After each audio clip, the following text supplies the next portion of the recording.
ആദ്യം വിനോദിലേക്ക്. വിനോദ്, പെട്രോൾ വില വർധന ഇപ്പോൾ ശീലമായി മാറിയിരിക്കുകയാണ്. കഴിഞ്ഞ 10 ദിവസത്തിൽ 9 ദിവസവും പെട്രോളിൻ്റെ വില കൂട്ടിയിരിക്കുകയാണ്.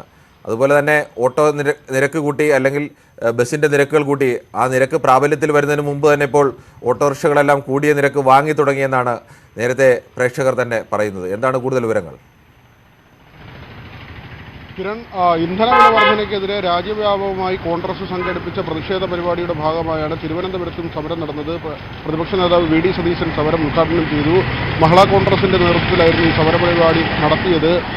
പാചകവാതക സിലിണ്ടറിന് റീത്ത് വെച്ചുകൊണ്ടുള്ള സമരപരിപാടിയാണ് തിരുവനന്തപുരത്ത് അരങ്ങേറിയത്. അതോടൊപ്പം തന്നെ അടുപ്പിൽ കഞ്ഞി കൂട്ടിയുള്ള സമരത്തിനും വനിതകൾ തയ്യാറായി. ഏതായിരുന്നാലും കിരൺ സൂചിപ്പിച്ചതുപോലെ തന്നെ തുടർച്ചയായി രാജ്യത്ത് ഇന്ധനവില വർധന ഉണ്ടാകുന്നു. 8 ദിവസമായി പെട്രോളിനും ഡീസലിനും ഓരോ ദിവസവും വില കൂടുകയാണ്. പാചകവാതക സിലിണ്ടറിനും ഈ തരത്തിൽ തന്നെയാണ്.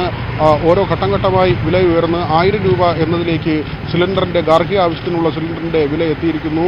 സാധാരണ ജനങ്ങൾക്ക് ജീവിക്കാൻ കഴിയാത്ത സാഹചര്യമാണ്.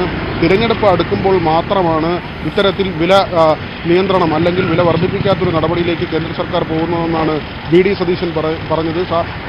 വീട്ടമ്മമാരുടെ വേദന ആരും കാണുന്നില്ല, സാധാരണ ജനങ്ങളുടെ വേദന ആരും കാണുന്നില്ല. കേന്ദ്ര സംസ്ഥാന സർക്കാരുകൾ ഒരുപോലെ ജനങ്ങളെ കൊള്ളയടിക്കുന്നു എന്ന് കൂടി വി ഡി സതീശൻ പറയുന്നു. അദ്ദേഹം പറഞ്ഞത് ഇന്ധനവില വർധന ഒരു വശത്ത്, അവിടെ ഏതെങ്കിലും തരത്തിൽ സബ്സിഡിയുടെ ഒരു നടപടിയും കേന്ദ്ര സർക്കാരിൻ്റെ ഭാഗത്തു നിന്നില്ല. UPA സർക്കാർ അധികാരത്തിലുണ്ടായിരുന്നപ്പോൾ പാചകവാതക സിലിണ്ടറുകൾക്ക് വില വർദ്ധിക്കുമെങ്കിലും അതിനാനുപാതികമായി തന്നെ സബ്സിഡി അനുവദിച്ചിരുന്നു. ആ നടപടി പൂർണ്ണമായി ഒഴിവാക്കിയിരിക്കുന്നു. അതോടൊപ്പം തന്നെ സംസ്ഥാനം ഏതെങ്കിലും തരത്തിൽ നികുതി കുറയ്ക്കാൻ തയ്യാറാകുന്നില്ല. മാത്രവുമല്ല, ബസ് ചാർജ് നിരക്ക് 2 രൂപ ഉയർത്തുന്നു. അതായത് 10 രൂപ മിനിമം ചാർജ് എന്ന നിലയിലേക്ക് എത്തിക്കുന്നു. അതോടൊപ്പം തന്നെ ഓട്ടോറിക്ഷ കൂലി 30 രൂപയായി ഏറ്റവും കുറഞ്ഞ നിരക്ക് നിജപ്പെടുത്തുന്നു. ഇതിൻ്റെ ഉത്തരവ് വരും മുൻപ് തന്നെ ഈ നിരക്ക് ഈടാക്കിക്കൊണ്ട് ജനങ്ങളെ പിഴിയാനുള്ള നടപടികളും ആരംഭിച്ചു കഴിഞ്ഞു. ഒരു തരത്തിലും ജനങ്ങൾക്ക് ജീവിക്കാൻ കഴിയാത്ത സാഹചര്യമാണ് രാജ്യത്തുള്ളത് എന്ന് തന്നെയാണ് കോൺഗ്രസ് നേതാക്കൾ ഈ സമരപരിപാടിയുടെ ഭാഗമായി ഇന്നിപ്പോൾ ആവർത്തിച്ച് പറഞ്ഞത്.